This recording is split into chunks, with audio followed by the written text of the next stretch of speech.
Seguí a mi prometido hasta una cabaña alejada de la ciudad y terminé escondida debajo de su cama mientras él se reía de mí. Días antes había revisado el celular de mi prometido, Carlos, de 24 años, y sabía que se encontrarían allí con su amante, Natalia. Entré sin perder tiempo y me escondí en uno de los armarios que ofrecía una buena visión a la cama. Esperé a que llegasen para atraparlos en el acto. Al final de todo, conservaba la esperanza de que no fuera lo que me estaba imaginando, de que él me estaba haciendo una broma, sabiendo lo tóxica que puedo llegar a ser. Pero la verdad resultó ser más desgarradora que un simple engaño. Ellos llegaron en el coche de mi prometido y no perdieron tiempo. Los ruidos de la habitación y el silencio de mis propias lágrimas me confirmaron el acto de la traición. El hombre que tanto amaba, y que juró amarme, estaba con otra, rompiendo cada promesa. Estaba a punto de salir del armario, cuando de pronto, los ruidos de la pasión se transformaron en un forcejeo ahogado. Vi por la rendija del armario que Carlos, mi prometido, estaba inmovilizando a Natalia. Su mirada era más fría de lo que nunca había visto en él, y una leve sonrisa se dibujaba en la comisura de sus labios. La sujetó con una sola mano mientras tomaba un objeto de metal que al parecer había guardado en uno de los cajones de la mesita de noche. A pesar de su gran fuerza, ella logró susurrar: ¿Por qué, Carlos? ¿Por qué me quieres hacer esto? Carlos no pudo evitar reír, porque no quiero serle infiel a mi futura esposa. Si me deshago de ti, no habrá testigo ni prueba viviente de que lo hice. Las náuseas me inundaron. No podía creer de lo que era capaz, de su cinismo y descaro. Yo le había jurado que, si me era infiel, por mucho que lo amara, lo dejaría, pero nunca pensé que lo interpretaría de esta forma. La cama comenzó a crujir violentamente. Se escucharon golpes rítmicos y secos seguidos de un silencio antinatural que llenó la habitación, un silencio pesado y definitivo. El movimiento cesó. No me atreví a salir. No sabía de lo que era capaz si viera que yo sabía lo que había hecho. Lo mínimo que tal vez podría hacerme era encerrarme y asegurarse de que no volviera a ver la luz del sol. Así que pensé en quedarme y esperar a que se fuera. No sabía cuánto iba a durar en ese espacio tan cerrado, pero haría lo que fuera por salir libre de ahí. Mi refugio, el armario, dejó de ser un simple escondite.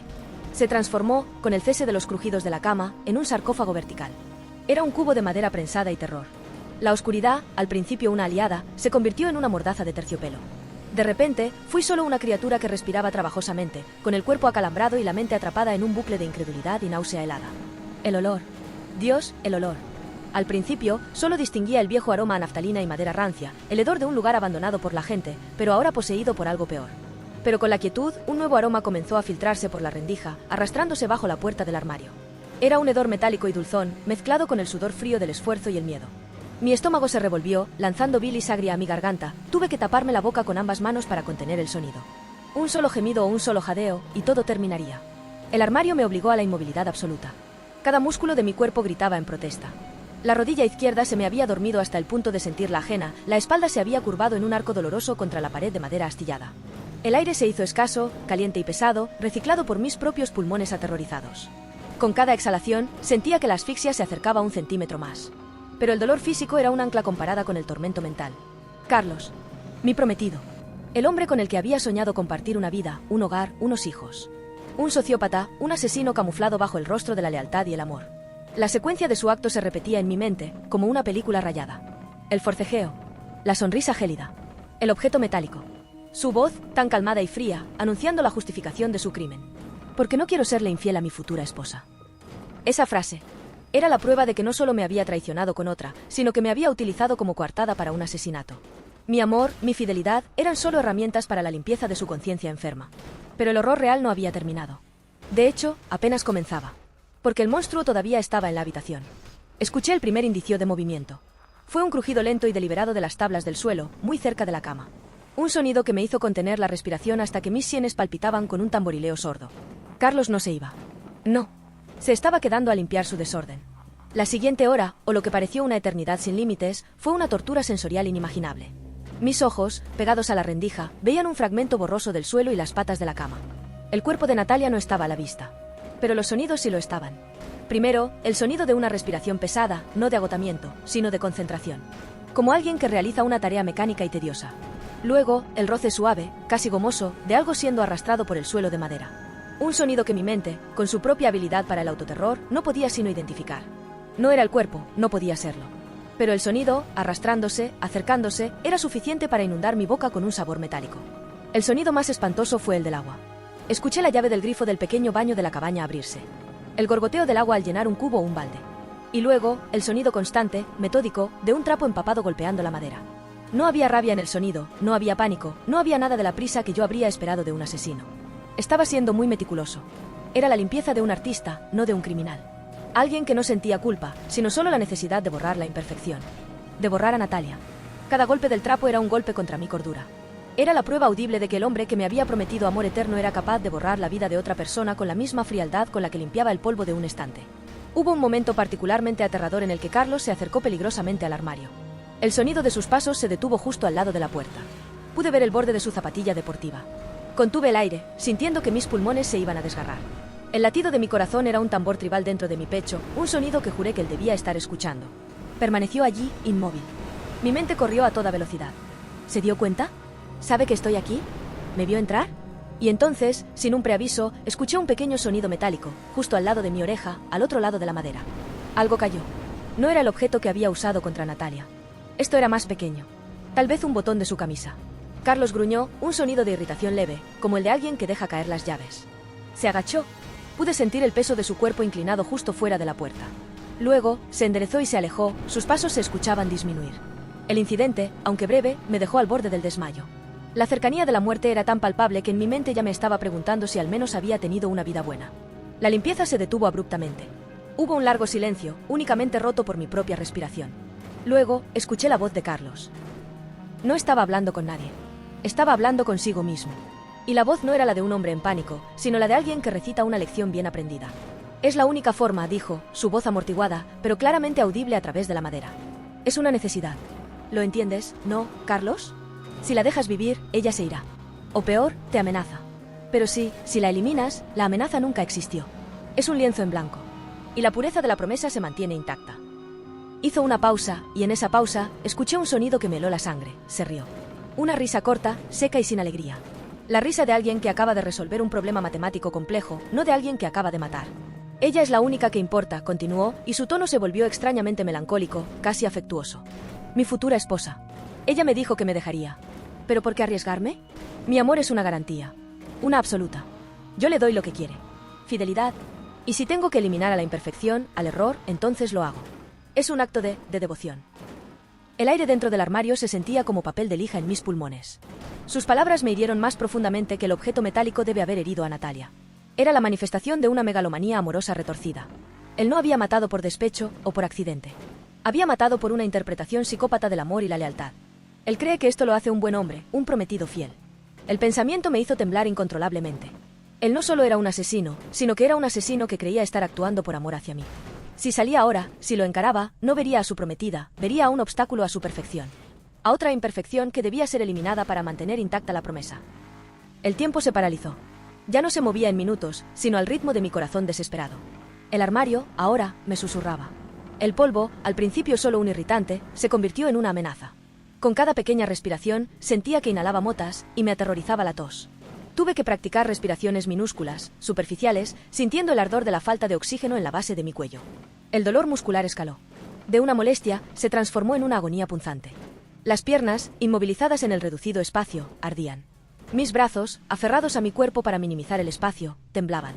Me esforcé por mover mis dedos de los pies, un movimiento de medio centímetro, solo para convencer a mi mente de que todavía era dueña de mi cuerpo. Pero lo peor eran los sonidos fantasmas.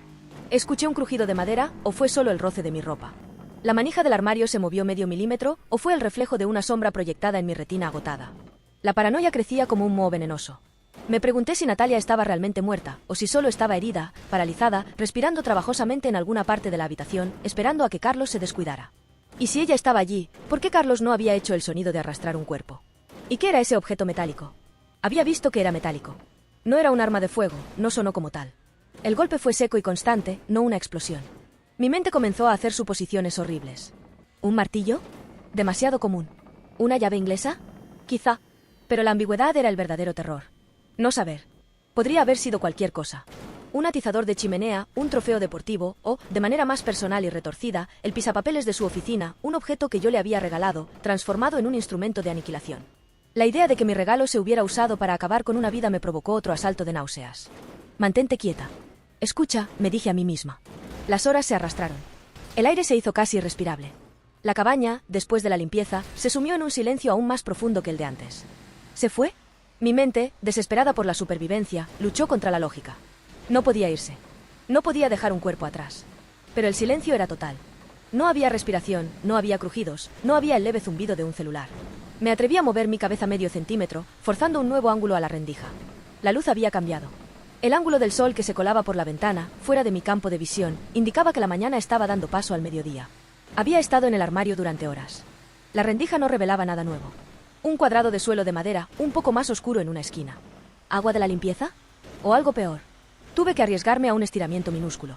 Me obligué a respirar profundamente, a pesar del aire rancio, para oxigenar mi cerebro. Necesitaba pensar, no solo reaccionar. Un único plan pasó por mi mente. Confirmar su ausencia. Esperar otra media hora de silencio absoluto, salir del armario lo más silenciosamente posible. El miedo a que la manija chirriara o el suelo crujiera era paralizante. Evaluar la cabaña. ¿Dónde está el cuerpo? ¿Dónde está la puerta? Encontrar el celular. Mi celular estaba en el coche de Carlos o tirado en la maleza. Necesitaba el de Natalia o el de Carlos escape. Correr, sin importar el dolor en mis piernas. El pensamiento de enfrentarme a la habitación, de ver la escena, me hizo temblar de nuevo. Pero el pensamiento de permanecer en el armario hasta morir de sed o asfixia era peor. 30 minutos más de un silencio tan profundo que mis oídos zumbaban. Lo único que escuchaba era la sangre corriendo por mis venas. Ahora, con una lentitud que rozaba el dolor, liberé mis manos de mi boca. Mis dedos estaban fríos y temblorosos. Me acerqué a la manija de madera, sintiendo la textura áspera bajo mis guantes de piel, que llevaba puestos por el frío de la mañana. Inhalé. Exhalé. Comencé a girar la manija. Milímetro a milímetro. La fricción. El sonido. Se sentía como si estuviera gritando, pero era solo un leve raspado de madera contra metal. Clic. La tensión en mi cuerpo se liberó en un escalofrío. Me detuve. Escuché de nuevo. Nada. Empujé la puerta, de nuevo, milímetro a milímetro. La luz me golpeó y tuve que entrecerrar los ojos. La rendija se convirtió en una abertura lo suficientemente grande para deslizar mi cuerpo. El aire fresco me golpeó. Era aire rancio, sí, pero era nuevo, mejor que en el armario. Me quemó los pulmones, pero me dio vida. Con movimientos que solo puedo describir como los de un insecto paralizado recuperando el movimiento, me deslicé fuera del armario. Fui un contorsionista silencioso. Mis rodillas chirriaron, un pequeño sonido que me hizo congelarme en una postura incómoda. Afuera. Estaba afuera. Me agaché de inmediato, pegada a la pared, usando la sombra del armario como mi cubierta. La habitación estaba demasiado limpia. La cama estaba hecha, de manera extraña e impersonal. No había rastros de la lucha o del acto de pasión. Había un tenue olor a lejía, que casi enmascaraba el olor metálico que había percibido en el armario. Y el cuerpo. No estaba. La ausencia de Natalia era más aterradora que su presencia. ¿Dónde la había puesto? ¿La había envuelto y se la había llevado? ¿O la había escondido en algún lugar de la cabaña, y yo estaba a punto de tropezar con ella? Mi mirada se dirigió a la mesita de noche. El cajón estaba ligeramente abierto. Silenciosamente, me arrastré hacia la mesita, cada centímetro era un riesgo. El suelo crujió, un crujido tan fuerte que tuve que detenerme y esperar a que el sonido se disipara en el aire estático. Llegué al cajón. Lo abrí otro centímetro. No había nada adentro. Solo un trozo de papel arrugado. Con dedos temblorosos, lo alcancé. Era un recibo de lavandería de la ropa de cama. Limpio, inofensivo, pero manchado con una diminuta mota oscura. No lo miré de cerca. No podía. Mientras mi atención estaba en el cajón, mis oídos captaron algo que me hizo helarme por completo. Un sonido. No en la cabaña, sino afuera. El sonido de una llave girando en la cerradura principal. Carlos no se había ido. O se había ido solo para deshacerse del cuerpo y ahora estaba volviendo. El pánico me inundó con una adrenalina helada. No había tiempo para el plan. Solo para la reacción. Me levanté, sintiendo un dolor punzante en mis piernas, y me dirigí hacia la ventana. La cortina estaba corrida. Tiré de ella hacia atrás 1 milímetro, solo lo suficiente para ver. Vi su coche. Estaba aparcado justo donde lo había dejado. Y lo que es peor, vi a Carlos. No venía de afuera. Estaba en el porche, entrando.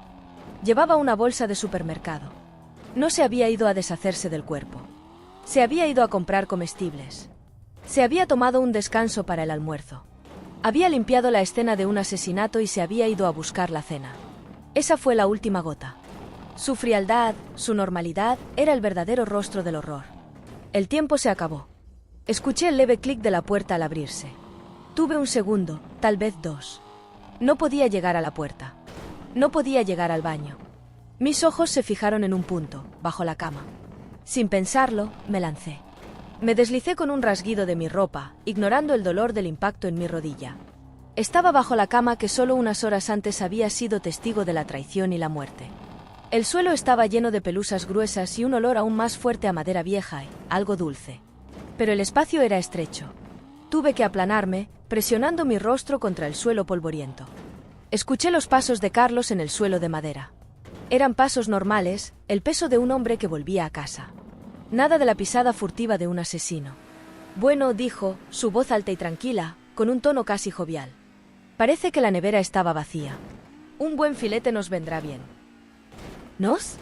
Mi corazón se detuvo. ¿Estaba hablando solo? ¿O con alguien más? Escuché el sonido de las bolsas dejadas sobre la mesa. Luego, el suave y familiar sonido de la radio de la cabaña encendiéndose. Música clásica, suave, melancólica. Y entonces, Carlos se sentó. El sonido del colchón hundiéndose me hizo saltar. Se había sentado en la cama. Yo estaba directamente bajo él, a 10 centímetros de las tablas del somier. Podía ver sus zapatos, sus calcetines, la pelusa en el borde de su pantalón. Y luego, escuché un suave sonido. El sonido de algo pesado siendo tirado por el suelo, y la punta de algo largo y oscuro se deslizó en mi campo de visión. Era el objeto metálico. No era un martillo.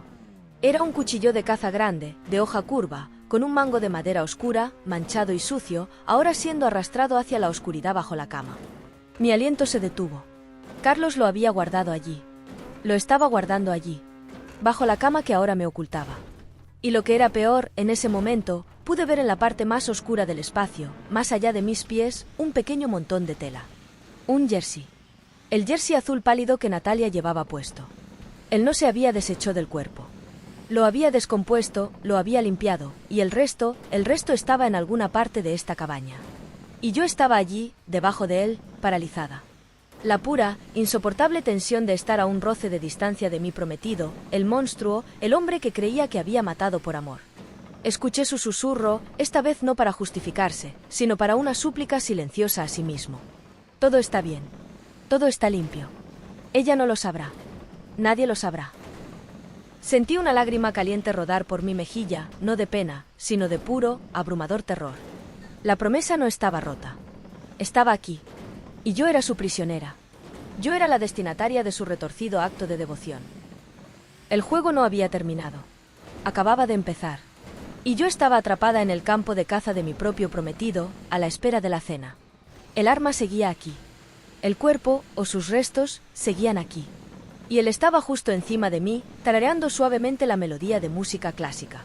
El aire bajo la cama era una sopa espesa de moho, polvo y un terror tan concentrado que ardía en mi garganta. Carlos estaba justo encima de mí. Su peso, un recordatorio constante, hacía crujir el somier con cada cambio de postura. Me había convertido en una criatura de la oscuridad, un parásito pegado al vientre de la bestia. La música clásica de la radio era una ironía cruel. Era una sonata suave, llena de violines melancólicos, que servía de banda sonora a mi inmovilidad. Pero no era la música lo que dominaba mi audición, sino la anatomía del silencio de Carlos. Podía distinguir cada sonido que hacía. 1. La respiración era profunda, uniforme, como la de alguien que acaba de terminar su jornada. 2. El tarareo, a veces, seguía la melodía de la radio con un tarareo bajo. Un sonido casual, completamente deshumanizado por el contexto. 3. El roce de la tela, el ligero rasguido de su pantalón de mezclilla al moverse sobre la cama. 4. El golpeteo del anillo, el sonido más aterrador de todos. Carlos solía jugar con el anillo de compromiso en su dedo anular. Lo golpeaba suavemente contra el borde de la mesita de noche o, en este caso, contra el somier justo encima de mi cabeza. Clink, clink, clink. Era mi anillo. El símbolo de la promesa que él había pervertido y manchado con sangre. Cada clink era un tic-tac que medía el tiempo que me quedaba antes de ser descubierta. Mis ojos, acostumbrados ya a la penumbra, se habían fijado en el rincón más oscuro, donde el jersey azul pálido de Natalia se encontraba. No me atreví a mirar de cerca, pero la textura de la lana se veía empapada y apelmazada. Era una mancha de color en la negrura, la prueba irrefutable. No estaba sola bajo esta cama. Estaba compartiendo mi escondite con el recuerdo, y probablemente, los vestigios, de la víctima. Peor aún, a centímetros de mi mano, yacía el cuchillo de caza de hoja curva. Era un contorno negro y ominoso, el metal frío reflejando la poca luz que se filtraba por el borde de la alfombra. Sentí la necesidad desesperada de moverlo, de agarrarlo para defenderme, pero el menor movimiento de mi brazo en este espacio confinado crearía un susurro en la pelusa del suelo. El arma era una tentación mortal. ¿Podría tomarla? ¿Podría usarla? La idea de enfrentar a Carlos, de devolverle la violencia que había presenciado, era un torrente de adrenalina. Pero el riesgo era demasiado alto. Un fallo y él me sometería con la facilidad con la que inmovilizó a Natalia. El dolor físico se convirtió en mi aliado y en mi torturador. Me obligó a concentrarme en algo que no fuera la muerte inminente que colgaba sobre mí. Las rodillas y las caderas protestaban con un dolor punzante. Los músculos gritaban por estirarse. Tuve que idear un sistema de micromovimientos para evitar el calambre paralizante. Movimiento 1. Apretar los dedos de los pies, 5 segundos. A movimiento 2. Flexionar ligeramente la muñeca izquierda, 5 segundos. Movimiento 3. Respirar a medias, liberar el aire lentamente. Esta disciplina brutal me mantenía cuerda. Pero mi mente, sin embargo, se negaba a descansar. Comencé a cuestionar la realidad. ¿Esto realmente sucedió? ¿Estoy en una pesadilla? La disociación era un mecanismo de defensa. Yo no podía ser la prometida de un asesino. No podía estar tirada bajo la cama, respirando el polvo de su crimen. Y entonces, Carlos habló de nuevo. No consigo mismo, sino a mí. ¿Sabes?, dijo, y sentí que la voz penetraba la madera del somier y la tela de mi ropa. Cuando la conocí, pensé que era la prueba de que el destino estaba en mi contra. Que mi amor por ti, que nuestra promesa, no era suficiente. Que las debilidades humanas siempre iban a interponerse. Hizo una pausa y sentí que movía sus pies. El somier crujió justo encima de mi cabeza. Pero no, continuó, con un tono de orgullo escalofriante. Fue una prueba. Y la superé. Demostré que estoy dispuesto a todo. Que soy un hombre de palabra. Si te prometo fidelidad, la obtendrás. Cueste lo que cueste. ¿No es eso lo que toda mujer quiere? Absoluta, garantizada, lealtad. Estaba hablando de mí, para mí, a través de la madera. Estaba justificando el asesinato, tratando de encontrar el valor romántico en su monstruosidad. Sentí una náusea tan intensa que pensé que iba a vomitar en el polvo, lo que sin duda me delataría. El verdadero terror de mi confinamiento era la necesidad biológica. La sed. El sol de mediodía había calentado la cabaña, y el aire espeso me había deshidratado. Mi garganta era un desierto. Y luego, la necesidad de ir al baño. La urgencia era un enemigo físico, una presión creciente que se sumaba al tormento. No podía moverme. No podía relajarme. Tuve que usar toda mi fuerza de voluntad para mantener el control sobre mi cuerpo. Si el dolor y la sed eran agonía, la necesidad de aliviar la vejiga era una condena. Carlos seguía arriba, inmóvil ahora. Escuché el sonido de un mechero. Y el suave aroma a humo de cigarro comenzó a flotar hacia el suelo. Estaba fumando. Estaba relajándose. Y yo, bajo él, me enfrentaba a una elección brutal, mojarme y enfrentar la vergüenza y el olor delatador, o concentrarme en la presión hasta que mi vejiga colapsara. En medio de mi tortura, mi mente intentó resolver el puzzle del cuerpo de Natalia. Si solo había dejado el jersey, ¿dónde estaba el resto? Carlos había estado fuera solo un corto tiempo, no el suficiente para conducir a un lugar remoto, cavar una fosa y regresar para comprar comestibles. El pensamiento me hizo recorrer la habitación con los ojos mentalmente. Había un pequeño trastero junto a la chimenea que no había visto claramente. ¿O tal vez en la cocina, en la nevera? No, absurdo. Pero la ausencia total de un cuerpo grande, pesado, era una prueba del método de Carlos. Era eficiente. Era organizado. Y eso lo hacía más peligroso. El sol comenzó a declinar. La luz que se filtraba bajo la cama cambió de un tono dorado a un azul oscuro y frío. La noche estaba llegando, y con ella, un nuevo terror. Si Carlos me había dejado viva durante el día, ¿qué haría por la noche? ¿Dormiría? ¿O estaría despierto, vigilando su territorio? De repente, la música se detuvo.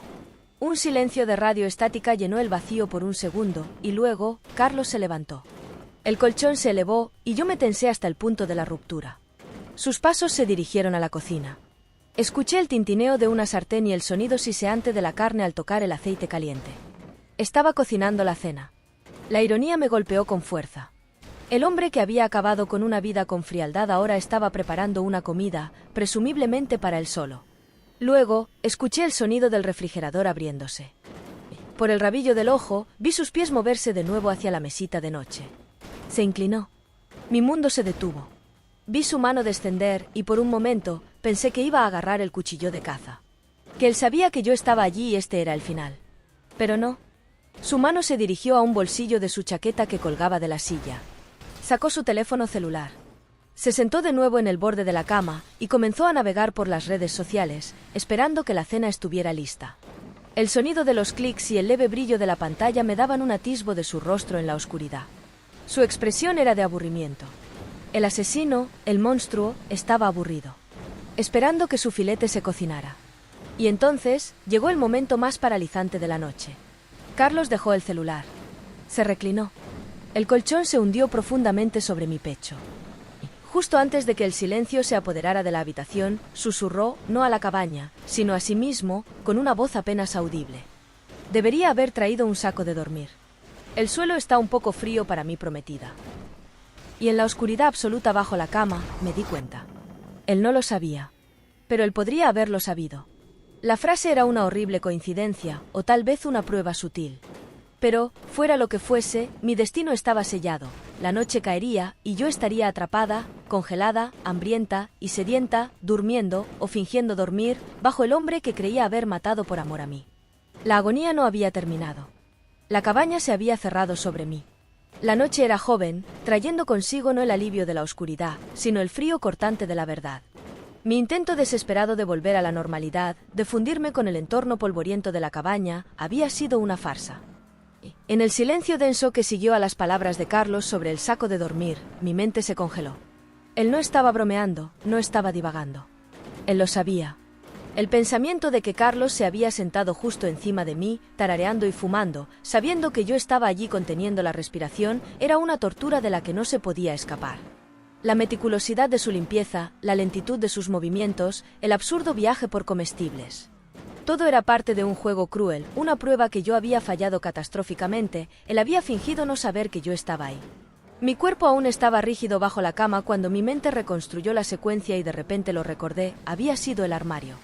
Cuando me deslicé hacia afuera, con el cuerpo acalambrado y la adrenalina a 100, no había prestado la atención necesaria a la manija. Con el dolor y el pánico, solo había pensado en salir. La puerta del armario no estaba cerrada. Estaba ligeramente entreabierta. El armario, mi primer refugio, ahora se convertía en el testigo de mi traición. Carlos, el hombre obsesionado con el lienzo en blanco y la pureza, no habría ignorado un detalle así en un lugar que acababa de limpiar de forma obsesiva. Él había notado la puerta. Había mirado dentro. Y luego, estaba la otra pieza de evidencia que lo había alertado antes de que yo llegara, mi silencio. Carlos había usado su celular. Recordé el suave brillo de la pantalla. Había estado navegando, esperando. Y mientras navegaba, seguramente revisó su propio teléfono. Yo había estado siguiendo sus movimientos, espiándolo, desde la noche anterior. Habíamos estado comprometidos por meses. Era inconcebible que yo no le hubiera enviado un solo mensaje de texto o una llamada en las últimas 12 horas, no importaba cuán enfadada estuviera. Mi ausencia de comunicación no era la de una prometida despechada que se había quedado en casa. Era la ausencia de alguien que estaba escondida, imposibilitada de comunicarse. La sonrisa gélida que vi en su rostro antes de que golpeara a Natalia ahora se explicaba, no era solo por la víctima. Era por mí. Él había atrapado 2 pájaros con la misma piedra. Sentía que mis sienes iban a estallar. Mis ojos estaban fijos en sus zapatos. Él no se movía. Él solo esperaba. Finalmente, Carlos rompió el silencio con el sonido más devastador de todos. Se rió. Una risa baja, gutural, sin humor. Se levantó de la cama con una calma que me destrozó. Ya no había la prisa del cazador, solo la deliberación del carcelero. Se dirigió al borde de la cama, justo donde el jersey de Natalia y el cuchillo de caza estaban. ¿Sabes, cariño? Su voz era suave, casi dulce. Te he estado esperando. Esperando a que salieras de tu pequeño escondite. Se inclinó, y vi su mano desaparecer bajo la cama, no para buscar el cuchillo, sino para buscarme. Pensé que tal vez te habías arrepentido de nuestra pequeña pelea. Pero luego, no me escribiste. Ni un solo, te odio, ni un, estoy bien. Y cuando vi la puerta del armario, ligeramente abierta. Demasiado descuido para la mujer que amo. Su mano rozó el cuchillo y luego se movió, tocando mi tobillo. El contacto fue como una descarga eléctrica. Yo no podía gritar. Yo no podía moverme. Y luego me di cuenta, continuó, mientras sus dedos se cerraban alrededor de mi tobillo. No ibas a salir. Ibas a irte. Ibas a romper la promesa. Y eso, mi amor, es algo que no puedo permitir. Fui arrastrada fuera de la oscuridad. No luché, estaba debilitada por todo el tiempo que había estado escondida. Sabía que cualquier resistencia sería fútil y solo serviría para darle a Carlos la excusa que necesitaba para usar el cuchillo. Quería llorar, pero por la deshidratación ni una sola lágrima salió de mi rostro. La luz de la cabaña, ahora filtrada por la noche, me golpeó. Mi cuerpo estaba paralizado por el miedo, la rigidez muscular y la vergüenza. Yo estaba cubierta de polvo, pelusa y con olor a tierra. Carlos me levantó y me sentó en la cama inclinándose hacia mí, rodeándome con sus brazos, con una fuerza casual, como si fuera una muñeca. Me miró a los ojos, y en su mirada no había enojo, solo una profunda, fría satisfacción. «Querías irte», me susurró mientras me daba un beso lento en la mejilla, su aliento caliente y dulzón a tabaco. «Querías dejarme por un pequeño error, por una infidelidad que corregí por ti. Pero te di mi palabra. Te prometí la lealtad». Me llevó, no hacia la puerta principal, sino de regreso a la oscuridad. No era el dormitorio. Era un pequeño anexo, el trastero junto a la chimenea que había notado de reojo. Estaba oscuro y olía a humedad y tierra removida. «Este es un sitio mejor», dijo, abriendo una puerta de madera vieja y crujiente. «Más seguro. Más permanente». Me empujó dentro. El espacio era tan pequeño que apenas podía ponerme en cuclillas. Olía a tierra fresca. Mi corazón se hundió. Aquí era donde iba a guardar a Natalia. O, peor aún, aquí era donde la había guardado. Carlos no se fue. Él no cerró la puerta de inmediato. «Ahora», dijo, arrodillándose para mirarme a los ojos por última vez. «Tú eres mía. Tu silencio es mío. Tu amor es mío. Y no irás a ninguna parte. Nunca más.